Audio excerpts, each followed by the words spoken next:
आप लोग आज इस बसंत पंचमी के पावन अवसर पर आप तमाम विद्यार्थी का हार्दिक अभिनंदन है।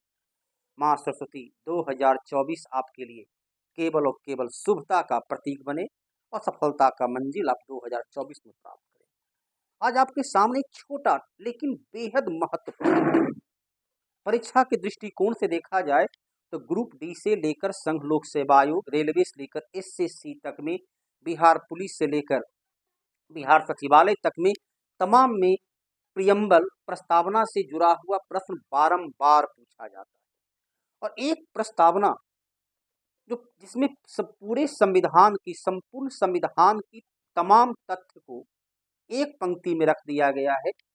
संविधान का 395 अनुच्छेद का भावार्थ प्रस्तावना है। उसी प्रस्तावना से जुड़ा हुआ भिन्न भिन्न प्रकार का प्रश्न या प्रत्येक प्रश्न को कैसे आप बेहतर कॉन्फिडेंस के साथ हल कर सकते हैं, आइए देखते हैं। प्रस्तावना, प्रियम्बल, जिसे आप सब लोग को पता होगा, ये प्रस्तावना अमेरिका के संविधान से, प्रस्तावना को यूएसए अमेरिका के संविधान से प्रभावित होकर भारतीय संविधान में शामिल। प्रस्तावना की भाषा, प्रस्तावना की भाषा ऑस्ट्रेलिया के संविधान से लिया गया, लेकिन बी आवर पीपुल से जहां संविधान की प्रस्तावना शुरुआत होती है, बी आवर पीपुल अमेरिका के संविधान से प्रभावित है। ये तो हुआ संविधान की प्रस्तावना कहां से लिया गया, किस देश से प्रभावित है।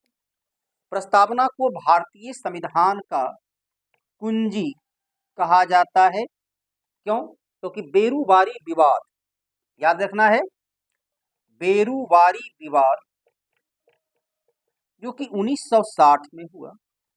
बेरूवारी विवाद में सुप्रीम कोर्ट ने कहा कि प्रस्तावना संविधान का अंग नहीं, प्रस्तावना संविधान का अंग नहीं है, लेकिन प्रस्तावना की व्याख्या संविधान के अंतर्निहित भाव के आधार पर ही किया जाएगा।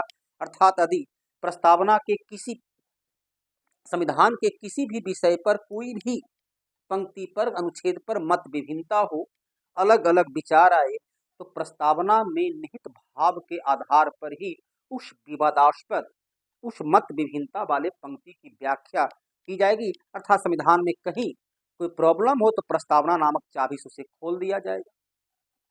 के एम मुंशी, कन्हैया लाल मानिक लाल मुंशी, जो संविधान सभा के एक महत्वपूर्ण सदस्य थे, इन्होंने प्रस्तावना को भारतीय संविधान का जन्म कुंडली, प्रस्तावना को भारतीय संविधान का जन्म कुंडली कहा। नानी पालखीवाला जो बहुत महत्वपूर्ण वकील थे, नानी पालखीवाला ने प्रस्तावना को संविधान का परिचय पत्र कहा, संविधान का परिचय पत्र कहा। प्रोफेसर भार्गव ने प्रस्तावना को संविधान का आत्मा कहा। अब देखिए, बेरूवारी विवाद के आधार पर प्रस्तावना को संविधान का कुंजी कहा जाता है। के एम मुंशी ने संविधान के प्रस्तावना को जन्म कुंडली कहा है। नानी पालखीवाला ने प्रस्तावना को संविधान का परिचय पत्र कहा है, तो भार्गव ने प्रस्तावना को संविधान का आत्मा कहा है। तो 4 क्वेश्चन यहाँ बड़े आसानी से स्पष्ट है। कहाँ से लिया गया, तो ऑस्ट्रेलिया के संविधान से। भाषा शैली कहाँ से लिया गया, तो भाषा शैली ऑस्ट्रेलिया के संविधान से। और कहाँ से लिया गया, तो अमेरिका के संविधान। प्रस्तावना से ही ज्ञात होता है, प्रस्तावना से ही ज्ञात होता है कि भारत एक धर्मनिरपेक्ष, पंथ निरपेक्ष, भारत एक धर्मनिरपेक्ष राष्ट्र है।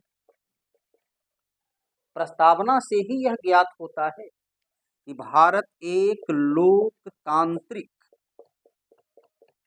लोकतांत्रिक गणराज्य है। भारत कैसा देश है? भारत संसदीय व्यवस्था का लोकतांत्रिक देश है, संसदीय लोकतांत्रिक व्यवस्था का गणतंत्रीय राष्ट्र है। गणतंत्र किसे कहते हैं? जहां का राष्ट्राध्यक्ष निर्वाचित होता है। लोकतंत्र किसे कहते हैं? जहां निर्वाचित सरकार होती है। लोकतंत्र की विशेषता होती है जहां व्यक्ति बदल जाता है, जहां व्यक्ति बदल जाता है, लेकिन विधि वही रह जाता है। तो भारत एक लोकतांत्रिक गणराज्य है, इसकी जानकारी हमें प्रस्तावना से होती है। प्रस्तावना से यह ज्ञात होता है कि भारत की संप्रभुता, सॉवरेंटी, सर्वोच्च शक्ति, भारत की संप्रभुता, सर्वोच्च शक्ति, सॉवरेंटी भारत की जनता के पास है। आपको याद होगा, हम भारत के लोग, भारत को संपूर्ण प्रभुत्व संपन्न, तो संपूर्ण प्रभुत्व संपन्न किसने बनाया? तो हम भारत के लोग। कैसा देश है? तो हम भारत के लोग भारत को संपूर्ण प्रभुत्व संपन्न, समाजवादी, पंथ निरपेक्ष, लोकतंत्रात्मक गणराज्य बनाने हेतु, यहाँ पर देखिए अब शब्द आया धर्मनिरपेक्ष समाजवाद। मूल संविधान में धर्मनिरपेक्ष समाजवाद और अखंडता शब्द नहीं था। सर्वप्रथम इसे 42वां संविधान संशोधन के द्वारा 42वां संविधान संशोधन के द्वारा 1976 में प्रस्तावना में संशोधन किया गया। और प्रस्तावना में 3 शब्द, मूल शब्द होता है पंथ निरपेक्षता, बोला जाता है धर्म निरपेक्षता, तो पंथ निरपेक्षता, समाजवाद और अखंडता, इन 3 शब्द को 42वां संविधान संशोधन के द्वारा 1976 में जोड़ा। ये तो हुआ प्रस्तावना का बाह्य रूपरेखा। इसके अलावा भी हम देखते हैं कि प्रस्तावना से हमें और भी बहुत कुछ जानकारियां मिलती है। तो क्या जानकारी मिलती है, आगे देखिए।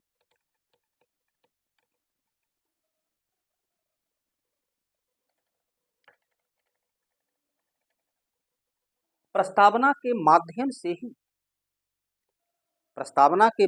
ही फ्रांस की क्रांति की देन स्वतंत्रता, समानता और बंधुत्व। फ्रांस की क्रांति हुई थी 1789 में।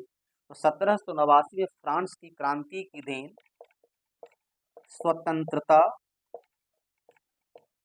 समानता और बंधुत्व, स्वतंत्रता, समानता और बंधुत्व, इन तीनों शब्द को प्रस्तावना के माध्यम से ही संविधान में शामिल किया गया। रूस की क्रांति, बोल्शेविक क्रांति, मार्क्सवादी विचारधारा से प्रभावित होकर 3 प्रकार का न्याय, कौन कौन न्याय? तो सामाजिक, आर्थिक और राजनीतिक। तो प्रस्तावना भारतीय नागरिकों को 3 प्रकार का न्याय की सुविधा उपलब्ध कराता है, सामाजिक न्याय, आर्थिक न्याय और राजनीतिक न्याय। तो ये न्याय जो शब्द है, ये सोवियत संघ अर्थात रूस के संविधान से प्रभावित है। प्रस्तावना के माध्यम से 5 प्रकार की स्वतंत्रता, कौन कौन स्वतंत्रता? तो विचार, अभिव्यक्ति, धर्म, उपासना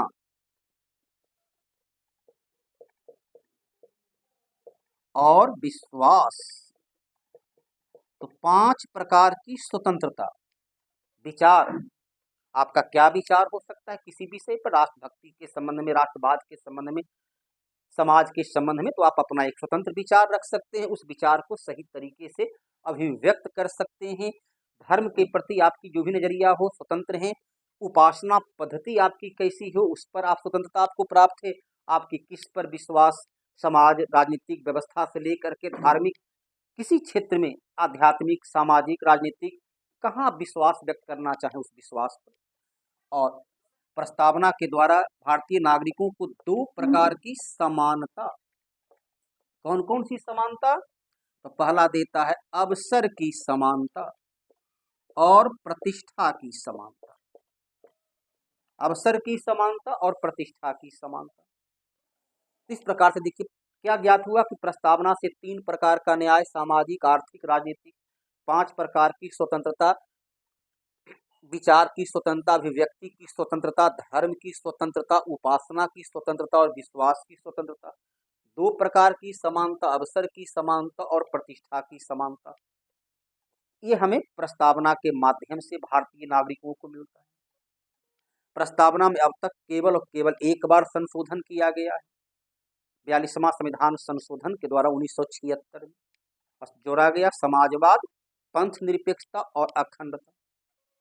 प्रस्तावना प्रस्तावना के संबंध संविधान से क्या है, इस पर बेरूबारी विवाद में सुप्रीम कोर्ट ने कहा कि प्रस्तावना संविधान का अंग नहीं है, लेकिन इसके उलट केशवानंद भारती विवाद 1973 में सुप्रीम कोर्ट ने दिया निर्णय कि प्रस्तावना संविधान का अंग है। ध्यान देना, तो केशवानंद भारती में कहा प्रस्तावना संविधान का अंग नहीं है, लेकिन ये बेरूबारी विवाद में कहा कि प्रस्तावना संविधान का अंग नहीं है, लेकिन केशवा भारती विवाद में कहा कि प्रस्तावना संविधान का अंग है। तो है ना विद्यार्थीगण, देखिए कितना प्रश्न आपका प्रस्तावना से हल होता है। एक प्रस्तावना से ज्ञात होता है कि भारत की संप्रभुता, भारत की जनता के पास से प्रस्तावना से ज्ञात होता है कि भारत लोकतंत्रात्मक गणराज्य है। प्रस्तावना से ज्ञात होता है कि भारत एक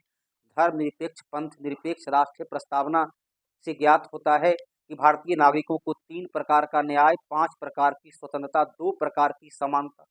प्रस्तावना की भाषा ऑस्ट्रेलिया से प्रभावित है। प्रस्तावना अमेरिका के संविधान से लिया गया। प्रस्तावना में न्याय शब्द रूस के संविधान से लिया गया, अर्थात प्रस्तावना में अमेरिका, फ्रांस, रूस और ऑस्ट्रेलिया इन 4 देशों के संविधान का कुछ न कुछ मिश्रण है। तो ये था प्रस्तावना।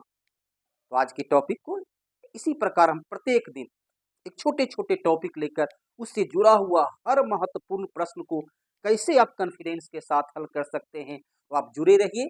और पुनः अगले वीडियो में एक नए टॉपिक, एक नए विषय जो परीक्षा के दृष्टिकोण से काफी महत्व का है, वैसे विषय को लेकर मैं एसके कश्यप आपके सामने फिर से उपस्थित होऊंगा। तो आप इसको यदि वीडियो बेहतर लगे तो लाइक करना, सब्सक्राइब करना मत भूले, क्योंकि इसकी कितनी अहमियत है ये मुझसे ज़्यादा आप जानते हैं। धन्यवाद।